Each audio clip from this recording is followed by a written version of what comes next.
Simenon's Maigret, a series of plays based on the novels of Georges Simenon.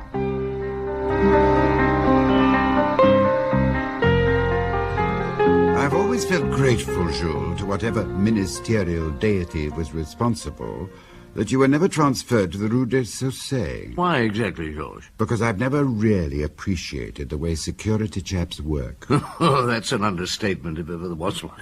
You know, I once said that security's methods reminded me of a lot of crabs crawling and scratching about in a basket. I hope you didn't say it to one of them. Yes, but he'd left the Rue des Saussets by then. Like so many, he had to leave or face being kicked out. Benoit was his name. Now, that was the one time I found myself involved in security and hence in politics. The missing report business, was that it? It was. I arrived home one evening after dinner with my chief and Lucan Janvier, one of our informal get-togethers, and I was feeling nice and mellow. I asked Louise about phone calls, more or less as a formality.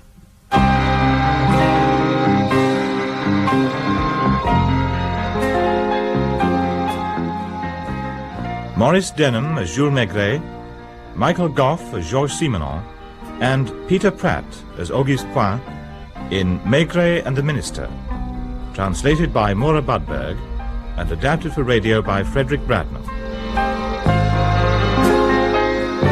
And no phone calls, I hope, darling? Yes, I'm afraid there was one. Oh, you sound serious. You've time for a cup of coffee. Take your coat off for a minute. It's only 10:30, and I said I didn't expect you back until 11. Well, I'm still waiting to hear who it was ringing. A minister. A priest? No, of course not. Point, I think he said. The Minister of Public Works. That's right. Auguste Point.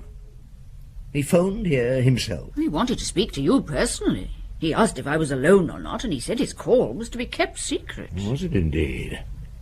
Did he say where he was phoning from? Yes, a public call box. Honestly, Jules, I could hardly believe my ears. A Minister of the Republic creeping out and making a phone call from some scruffy box on the corner of a street. Well, it can happen. Where does he want to see me? Well, not at the Ministry, but at his private apartment at 27 Boulevard Pasteur. Do you think it's a hoax? Oh, it's a bit out of the ordinary, but it's no hoax. You'll have some coffee No, before... I'll have a glass of sloe gin and then I'll be on my way. The sooner this is over, the better. Can I offer you a cigar, Maigret? Well, I'd prefer my pipe, Your Excellency, if I may. Try some of this tobacco. Oh, thank you. Look, Maigret, between men like us, there's no point in the usual formalities. I'm in terrible trouble. Nobody knows it yet, neither the President nor my wife come to that. I've come to you first. I know what I'm doing is irregular, and you're under no obligation to help me. Will you have a drink? Oh, well, thank you, Your Excellency. Good. I think that the use of my title is not necessary at the moment. Very well, monsieur. These are some homemade spirits. My father distills some every autumn. This bottle must be 20 years old. Will you try it? I shall be delighted. Do you read the newspapers, Maigret? Well, when the world of crime allows me the time to do so. Your health. Ah, thank you. And yours. This was in the Globe a few weeks ago. I've marked the paragraph. Will someone one day decide, under pressure of public opinion, to reveal the contents of the Calam report? When revealed, it's likely to bring the government down, some people think. So when will it be published? The Calam report. On what, monsieur? A report written by a distinguished engineer, Julien Calam, who died a couple of years ago, on the building of the Clairefonds Sanatorium. The Clairefonds Sanatorium for Abandoned Children. The same. The place that last winter saw one of our most terrible disasters. A whole wing of the place came down, do you remember? Yes, 100 or more children died in there. 128. Correct me if I'm wrong, it was built high up in the Haute Savoie, and there was some disagreement as to whether it was in the right place. Correct. And how it should be built, the design and materials. Calam was asked to consider the whole question, study the project and the site as an impartial expert, which he did. The report was the result and it was never published. Now, what happened at Clairefonds? The snow melted early, very early. A subterranean river, it wasn't marked on the maps, but people knew of it, swelled and undermined the foundations of that wing of the building. They built over an underground stream. Well, who was the builder, monsieur? Nicot and Sauvegrin. Arthur Nicot, in fact. Ah, yes, I have heard of him. It's a very large firm, I believe. Oh, very. And Monsieur Arthur Nicot is a very powerful man. Now, I assume that the report made by Julien Calam was against building the sanatorium where it was built. Most emphatically. And against many of the constructional ideas being mooted at the time, but the report was ignored. I was not in office then, so I have no knowledge of the whys and wherefores of this, and Arthur Nicot put his building up. The report is therefore, Your Excellency, like a stick of dynamite with a slow fuse. The report is... I'll come to that shortly. Soon after that short but portentous piece appeared in the Globe, I was asked by the President to mount a search for the Calam report within my ministry. Briefly, it wasn't where it should be, in the archives of the Chamber of Deputies, nor was it within the civil engineering branch, and although my ministry was turned inside out, it wasn't there either. Another glass? Oh, well, thank you. The taste is very delicate. Yesterday morning, a man called Piquemal turned up. He looked like an anarchist with a brown paper parcel under his arm containing a bomb. Actually, he was a supervisor at the School of Civil Engineering, and the parcel contained a carbon copy of the Calam report. Where did this happen? Where? At the ministry, in my room. And were you alone, monsieur? My secretary, Mademoiselle Blanche, showed him in and then left the room. My parliamentary private secretary was in an outer room where there were various people waiting to see me. Piquemal asked me to open the parcel, or almost ordered me to. I did, and saw what it was. He said he wanted a receipt, so I wrote one out for him. Where did he say he'd found the report? In the attics of the School of Engineering. But hadn't they been searched previously when you were looking? Yes, of course they had. Perhaps he'd had it under his bed for years. Is it authentic, would you say? It was an unsigned carbon with Calam's name and qualifications on the last page with a date. Later that day I read it through. I'm sure it's a copy of the original report, and it would have caused an explosion if it had been published after the disaster. Julien Calam prophesied the disaster. Almost to the fine print. You kept the report with you? I brought it back here to this apartment that night. I placed it in the desk over there and locked it. I had to speak to the President, and I couldn't do so last night. He was away, and quite frankly, I don't trust telephone calls, as no doubt your wife has surmised. So I waited until this afternoon when I could speak to him in private. I told him of the carbon copy, and he asked me to bring it personally to his study. I came back here to collect it. And it was no longer in your desk? It was no longer in my desk. And the lock? Had it been tampered with? I don't think so. See for yourself. I'm very bad at this sort of thing, but I'd say that this lock could be opened with a decent hairpin. Now, beside the President and what's his name? Piquemal? They alone knew I had the report. Do you understand, Maigret? I find myself quite alone. I dare not open my mouth. Who would believe my story? Who would believe that I held the report in my hands, had it with me for some 24 hours, and then had it stolen from my apartment? And there's this. At least 3 times in the last few years I've been invited by Arthur Nicot, the builder, to his house in Samoa. Last Christmas my wife received a solid gold pen from Nicot with her initials on it. I was furious, wanted her to send it back, but I was told that Nicot sent dozens of such gifts to the wives of his acquaintances each Christmas, and my wife liked the pen, so like a fool I relented. It would look nice in the press, wouldn't it? Minister's wife received gold pen gift from Nicot. Your Excellency, about Piquemal. Isn't it strange that he brought the report to you and didn't hand it over to his school director? It's as if he knew how important it was, isn't it? I think so, yes. Unless somebody told him to take it to you. Yes. I think I see the point you're getting at. I don't like it. No, nor do I, Your Excellency, but I'm trying to look at the situation from different angles. Now, who beside yourself has the key to this apartment? My wife, of course. She's in the country at present. My secretary, Blanche Lamotte. Has she worked for you long? Since she was 17, straight from school. She now must be 40, 42. Tell me, after Picmal handed the report to you and left, did you have it in your hand when she came back? I think I did. I think I walked around with it in my hand for some time before I put it in my case. I trust her entirely, Maigret. Thank you. You see, all I'm doing is to try to find my way. Now, does anybody else have the keys? Yes, my parliamentary private secretary, Jacques Fleury. And have you known him long, monsieur? He's my age, and I've known him since we were at the lycée together. What sort of person is he? Odd. Rich parents, but he never did anything with his life. He's a typical, amiable failure.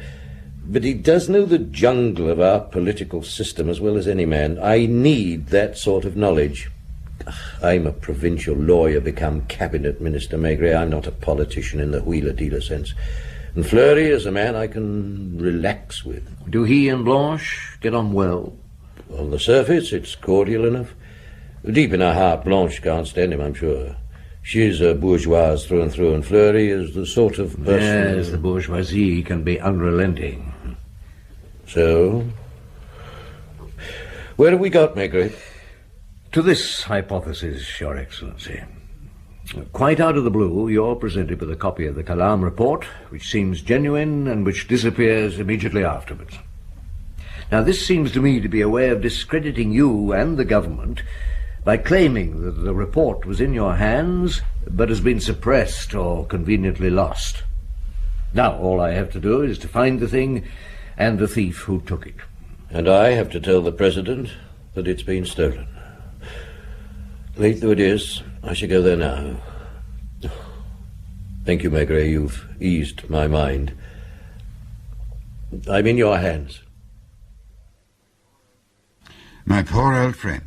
A cabinet minister's fate placed in your hands. I must admit, on my way home, I did wonder what had hit me. I take it that you felt you could trust Point. Oh, yes. He was no double-dealing politician, Georges. There was a strong affinity between us. We came from the same sort of country background. We were of the same age and size. And I had the curious sensation that if I'd had a brother, he would have been not unlike Auguste Point. I think he realized the affinity, too. And the people around him. Were they to be trusted? Somebody, Jules, borrowed the keys to that apartment, didn't they? Knowing the report was there and knowing that the desk could be easily opened. All very true, Georges. But I also thought some of the clues lay with the man Picmal. I put old Lucas onto him. I got Janvier to look into Mademoiselle Blanche and Lapointe to dig around Jacques Fleury. And once I set them on their ways, I picked up the newspapers on my desk to see if there was anything on the disaster or the report in them. There was. Is it true that the Clairefonds sanatorium was not born in the minds of those concerned with the plight of children, but in the mind of a builder in concrete? Tough stuff. What paper? Ah, the Globe again. Mascalin's mouthpiece. Mascalin, the deputy. I wonder. What else? Fact checks to officials.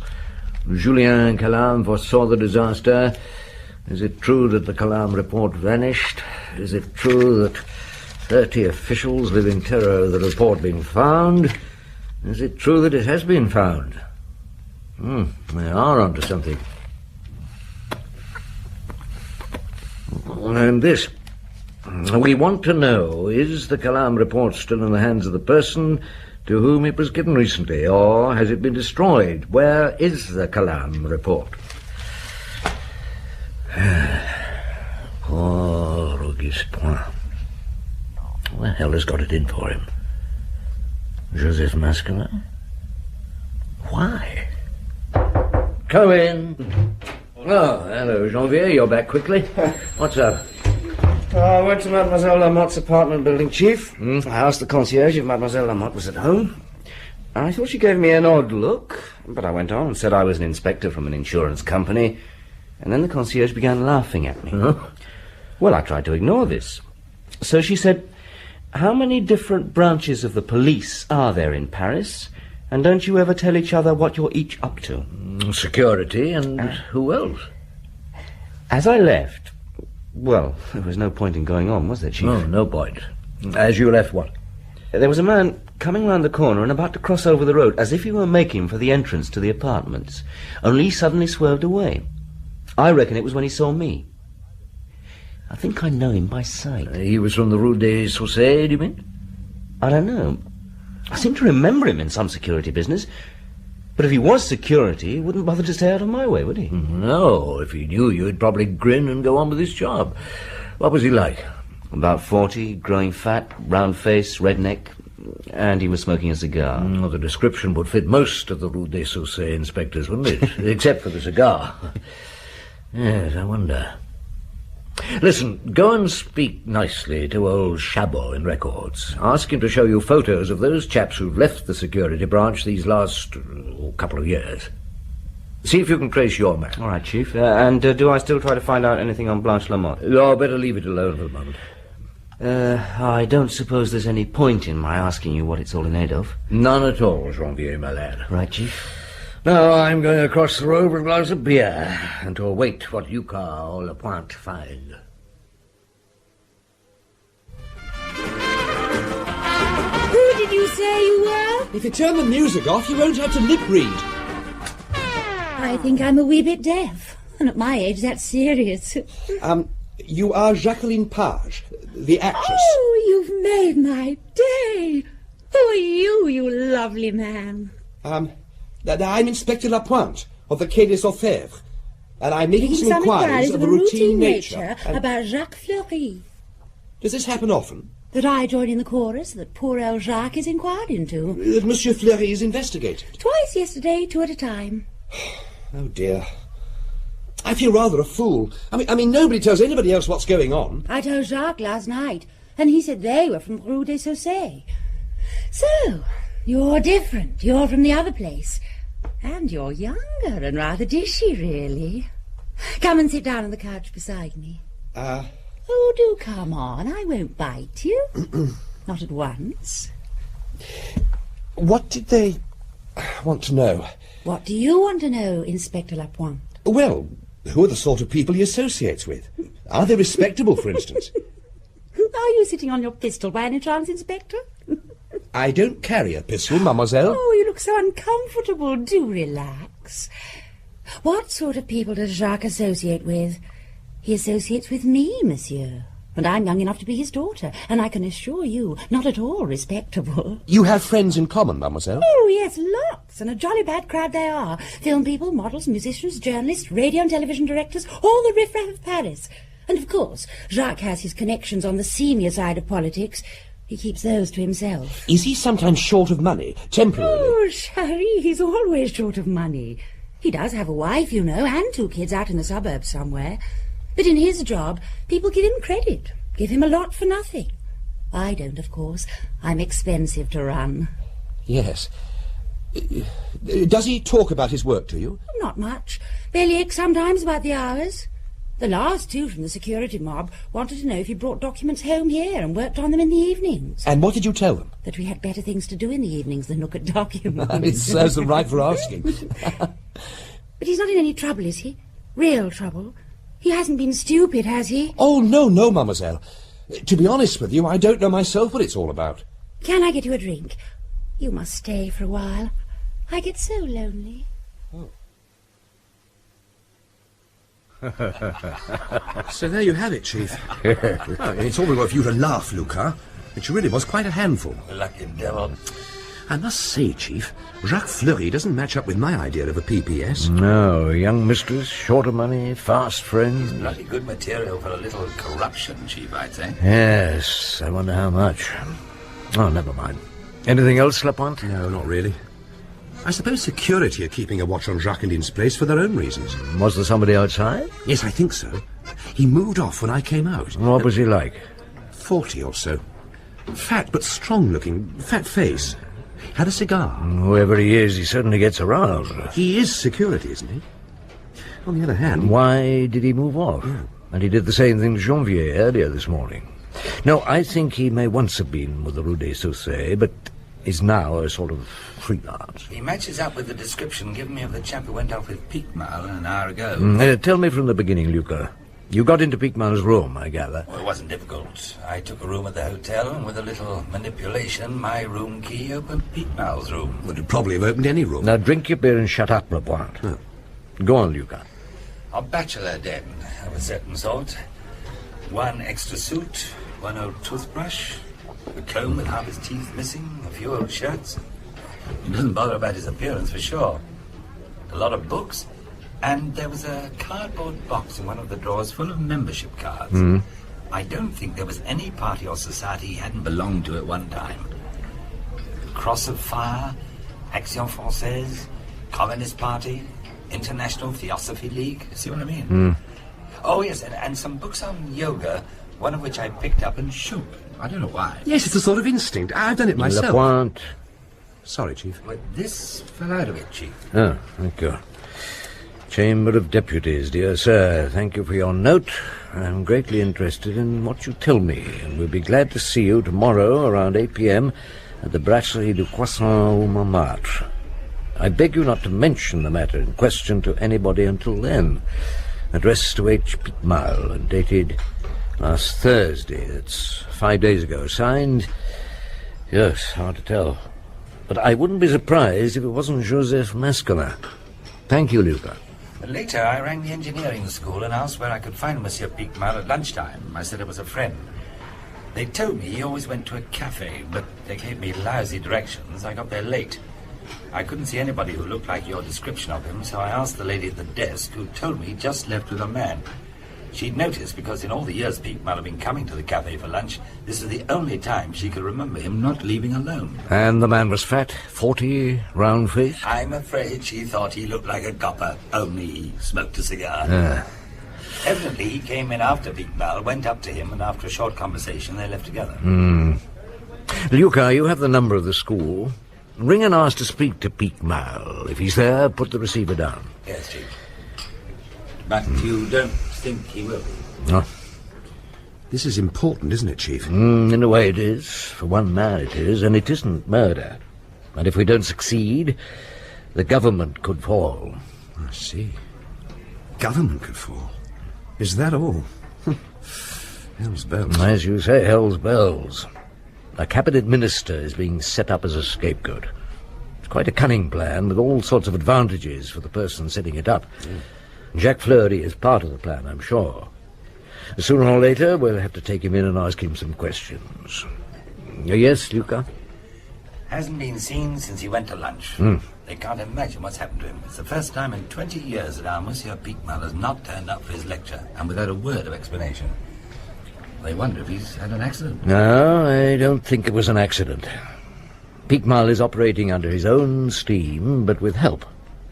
And while I'm on the subject, Luca, there's a Madame Calam, the widow of one Julien Calam, living at 77 Boulevard Raspail. Now go and have a word with her. Ask her if Piquemal called to see her recently, and if he wanted to see her late husband's papers. Madame Calam. So, this is the missing Calam report we're looking for, is it? The Calam report. The Clairefonds disaster business. You've guessed it, but I didn't tell you. Lapointe, I want you to go to the Boulevard Pasteur, where our minister has an apartment. Question the tenants on his floor, will you? Yes. Maybe somebody saw a man going into number 27 on Tuesday morning and can give us a description. Yes, Chief. Yes, the poor wretched minister is waiting to see me, besieged by the press and with the president breathing down his neck. What's he like, Chief, this minister? Well, he's rather like me. Only I'm not in politics. Hello, Chief Inspector. So, you're in on it, are you? In on what? That's what we'd like to know. Chief Inspector Maigret. I'm Jacques Fleury. The minister is waiting to see you. Now you've told them that you're Fleury. Oh, so you are in on it, Maigret. Chief Inspector. Come on, get me out of here. I don't think why we don't kick them out. I mean, come on, give us a break. Chief Inspector Maigret, Your Excellency. Do you want me to stay? No, Jacques. Come and sit down, Maigret. Oh, thank you. I'll be in the other office then, where there are no reporters. Well, Maigret, as you can see, the hounds are baying, and the President won't accept my resignation. We found this letter in Pique Mal's hotel room. Thank you. So, Pique Mal got in touch with Masculin, did he? So it seems, Your Excellency. Pique Mal has, I suspect, gone into hiding with somebody looking after him. Hiding from what? Well, from my chaps and myself. We'd like a talk with him, you know. I'm sure you would. I find myself surprisingly calm, Maigret. I'm likely to be run out of political life in the next 48 hours, disgraced and so on. And somehow I don't care. Oh, in 48 hours I should be able to discover who stole the report. It's your job to hold out until then, Your Excellency. I will, Maigret, I will. 48 hours, eh? So Masculin has been behind this from the beginning? Yes, Masculin, the professional crusader. The obvious person for a nutcase, if you'll excuse the expression, to turn to. Pique Mal would never trust authority. One can't blame him, not entirely. And Masculin sent him to me with the report. He did. I'm sure he took a photocopy of the thing first. Then he'll probably challenge the government quite soon. Well, unless he prefers to profit from what he knows to increase his influence, Your Excellency. I thought you knew little of politics. Well, I'm learning. I've discovered how important the Masculins of this world are. Now, I'd say he has a passion for power, and he's used his reputation as a merciless crusader for truth and justice as a base for his power. That's quite true. He set me up, as you say, didn't he? I have the feeling that there's a personal element in this. Is there? I once snubbed him in public a long time ago, but it's not the kind of thing he'd forget or forgive. You think he took a photocopy? Yes, he would. The Masculins of my world live by the photocopy and the tape recording, which means even if we find the stolen carbon, Masculin will still have the material. If I can get the report back, that won't matter, Your Excellency. You'll be in the clear. And the government will have to publish, or... Well, surely it should be published, Your Excellency. If I were allowed the decision, Maigret, but I'm not. No, thank you for giving me your time. Thank you, Maigret. Do your best. Hold out for 48 hours.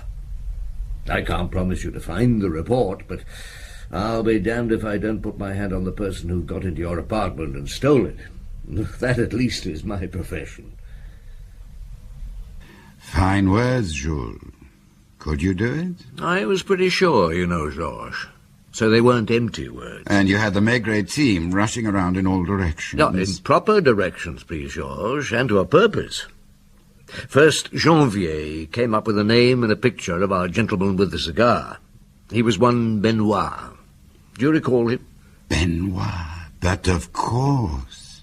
He had to leave security after a very unsavory business that was also political. Girls and secrets, wasn't it, in some way? Yes, it was, and Benoit was lucky not to be behind bars for a few years. Now he was out of the police and working as a private dick. He was seen going into Auguste Point's apartment, by the way, on the morning in question. Lapointe found an eyewitness? The ladies liked Lapointe. And this lady, who lived on the same floor as the minister, wouldn't, I'm sure, have remembered nearly so well without Lapointe's gentle attentions. And we showed her a picture of Benoit. She was sure it was the one. And Lucas was visiting Madame Calam, wasn't he? He was. That's where Pique Mal found his copy of the report, all right. You mean, while the whole government machine was looking for the thing, it was with Madame Calam? Or a copy was? How obvious. It was, wasn't it? Among the late professor's papers.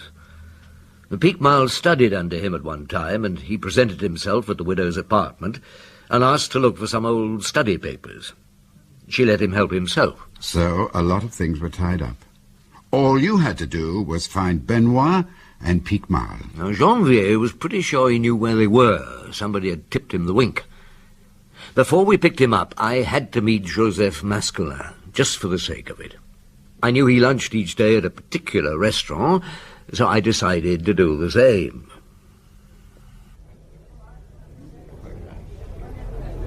May I join you, Chief Inspector? Yes, monsieur. You know who I am, I'm sure? I do, Monsieur Masculin. I was going to phone you today, but seeing you here... Well, I came here hoping to have a word with you. I saw in the press this morning that you're working on the missing Calam report. The stolen Calam report. You know it's been stolen, do you? I know that the carbon copy Piquemal obtained from Madame Calam has been stolen. I believe I know how and by whom. Piquemal wrote to me. I know he did. Presumably he brought the copy to you. He left it in my office with my secretary. I didn't touch it, Chief Inspector. I don't play with dynamite. I told him to take it to the ministry concerned. And did you think he would? With his sort, there's no knowing. With his sort, it's necessary to watch what they do. Yes, monsieur? If you mean what I think you mean, Chief Inspector, then I think you're being rather foolish. I'm not the man to make an enemy of. So I've been told. I find it strange, Monsieur Mescalin, that knowing the importance of Piquemal's find, you didn't contact the ministry yourself at once. The trouble it would have saved. I'm a busy man, Chief Inspector. I haven't the time to deal personally with many things brought to me by the public. And yet you knew this was political dynamite? And there wasn't another copy of it to be found anywhere because the other copies had probably been destroyed to save a lot of necks? Really, monsieur, you surprise me. If you choose not to believe me, Maigret, that is your privilege. If you choose to believe I'm a fool who'll swallow any old cock and bull story because it comes from a man of some importance, that is your privilege. I don't think this little talk is going to do you any good, Maigret. No, it's ruined a good meal.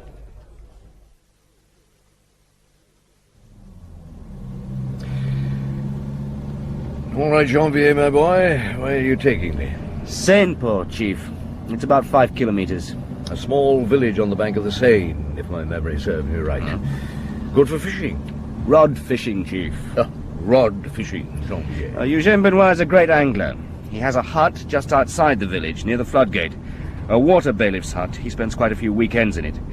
He left for it yesterday with a chap answering to Piquemal's description. Good. I should have thought the Mescalin, or whoever else it is employing Benoit, might have found a more comfortable place to hide out in. Somewhere in Paris, Chief. We'd never have found them. Oh, true. No, I don't think their employer wants to get too near the action. Probably told Benoit to arrange it himself, which he did in his own simple way. Oh, we're coming near the village, aren't we? Yeah, we are. It'll be dark by the time we make the hut, if I can find it.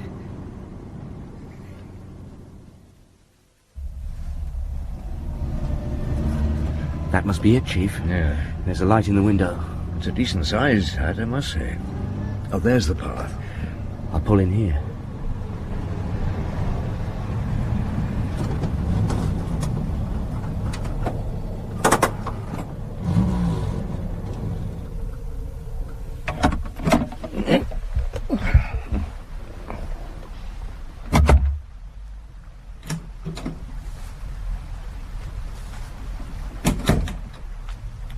There don't seem to be curtains to that window. Come on, then. Right, Chief. Do you think he'll give trouble? Well, I hope not. He was a tough character, I seem to remember, but I'm not up to a brawl these days. Quiet now. Ah, there's a bench beneath the window. Yeah, get on it and have a look. Right. Carefully. Oh, what a godforsaken hole. Both there. Piquemal seems to be reading some thick document. Benoit's playing patience. Is there much of a fire? Fire? There's a stove. Well, keep between it and Piquemal. I'm sure it's the Calam report he's reading. Let's go. Wait for it. Who are you? I'll give you 2 guesses, Benoit. Maigret. I thought it might be. Monsieur Piquemal, may I have the report, please? It's mine. It's mine. Now, come on now, give it to me. We don't want it burnt, do we? Come on now. Give it to him, Piquemal. Stop being such a bloody fool. Here you are. Your bosses will burn it. There'll be no justice. You wait and see. It won't matter to you, Piquemal, if it's burned. Joseph Maskelin took a copy of it, and that he won't burn, I'm sure. Oh, remember when I got off the sentence, Maigret? I helped to save the report I pinched. I suppose our engineering supervisor came of his own free will, did he? He begged to come. He was rather scared. What of, I'm not quite sure. Well, so would you be if you found yourself the instrument of a justice that hundreds are trying to avoid. He goes on like that all the time. I keep trying to get it into his head that he's only got himself mixed up in some typical political chicanery. I suppose Maskelin employs you to do his dirty work. I've never even heard of the man. One day Maskelin will get his comeuppance, but not this time. Who gave you the keys to the minister's apartment? Why ask me when you know? You had the wretched man in your pocket. Money or sex? Which? Some of both, enough to ruin him. Now he's going to be ruined anyway. Still, he was useful at the time. Did you know, Benoit, that we were on your tail? I nearly knocked into you in the street, didn't I? When I was trying to discover what Mademoiselle Lamotte knew. Knew about what? Whether or not Poin was going to acknowledge that the report had been nicked. Some politicians would have said it was mislaid and sworn on their mother's grave that it would come to light. But not Auguste Poin.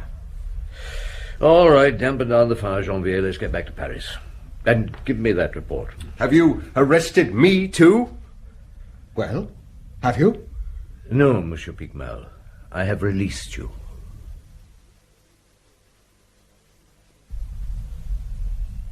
Come and sit down, Maigret. Thank you, Your Excellency. Well, 48 hours is almost up. I know.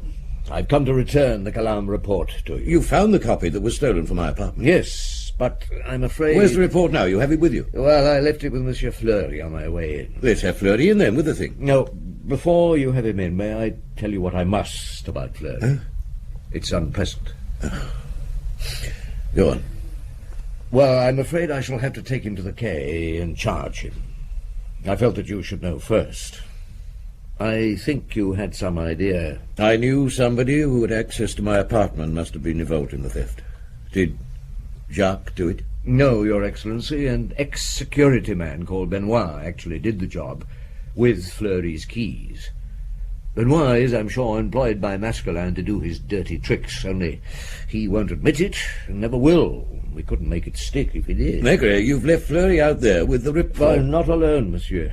Inspector Lucas is with it. Of course. You're charging Benoit? I have already. He'll plead guilty to housebreaking. The purpose of the housebreaking will not have to be defined in court.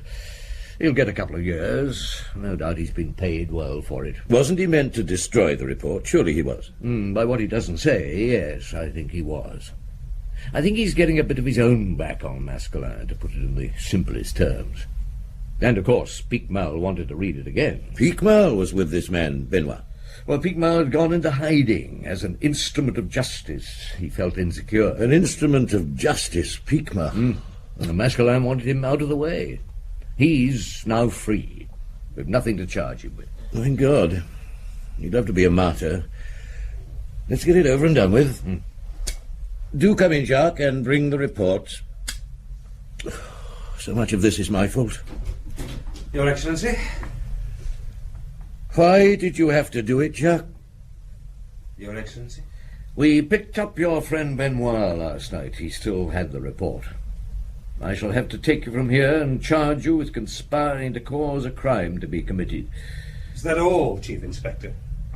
Not betrayal of my appointment and my old friend. You should. I deserve more than just a criminal charge. Why did you have to betray, Jacques?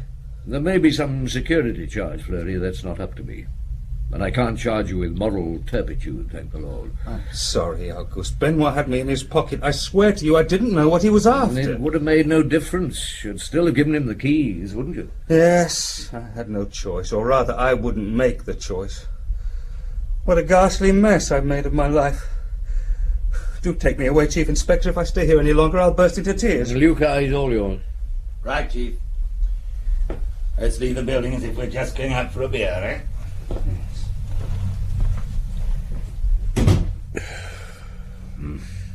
I should have dismissed him months ago. I'd been told various things. I knew he couldn't be trusted. I could have saved him. He could have saved himself, too. In a few months, when all this is forgotten, I'll hand in my resignation, Maigret. Go back to my sleepy provincial town and practice law again. I think you'll be happier, monsieur. Thank you, Maigret. Thank you for everything. Well, I was only doing my job. The essential thing is, Your Excellency, the report is back with you. You cannot be made the scapegoat. No. Thank God. And Masculin? One day. One day he'll get what's coming to him, I'm sure. Yes. I'm not very good at expressing myself in some ways, Maigret. Only, do keep in touch. When I resign, come and stay with us. There aren't many people I've found to like in Paris. Nor I, Your Excellency. But now and again, luckily, one adds to the number. Well, Jules, so you wrapped it up. Or did you? Oh, I only wrapped up the immediacies, Georges. The rest was a long story. Some of which I know nothing of, and none of which was a police matter, I'm glad to say. I seem to remember something connected with Joseph Masculin. Didn't he find himself in court? What was it? Well, I can't recall in detail, but he took on more than he could chew, and the rich and the important turned and smote him. That was it. The Lyon industrial people. He was made to look a fool and fine. So there was only a slow eclipse for him, no martyrdom. And the others? The Picmal moved off somewhere. He probably imagined he was some sort of prime target. Fleury killed himself, finally. Benoit is to be seen doing his shady work in dark corners still. He got 2 years. He was out in 1. Auguste Point, I visit from time to time in his pleasant house in a sleepy town. They didn't publish the report, did they? No. So he had a chance to resign on a principle. And the report has been forgotten, eclipsed by other scandals. Such is our political life. Which Point is happily out of and should never have been in.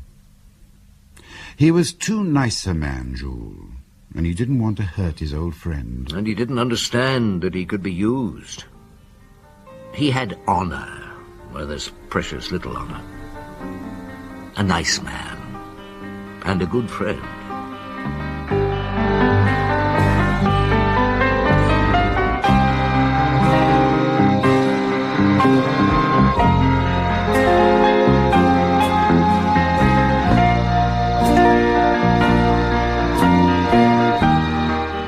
In Maigret and the Minister by Georges Simenon, translated by Maura Budberg and adapted for radio by Frederick Bradnam, Maigret was played by Maurice Denham, Simenon by Michael Goff, and Auguste Point by Peter Pratt. Janvier, Sean Barrett, La Pointe, John Rye, Lucas, Brian Haynes, Madame Maigret, Irene Sutcliffe, Jackie, Shirley Dixon, Fleury, Rod Beecham, Masculin, Timothy Bateson, Benoit, Bruce Beebe, Picmal, Walter Hall. The play was produced and directed by Betty Davis.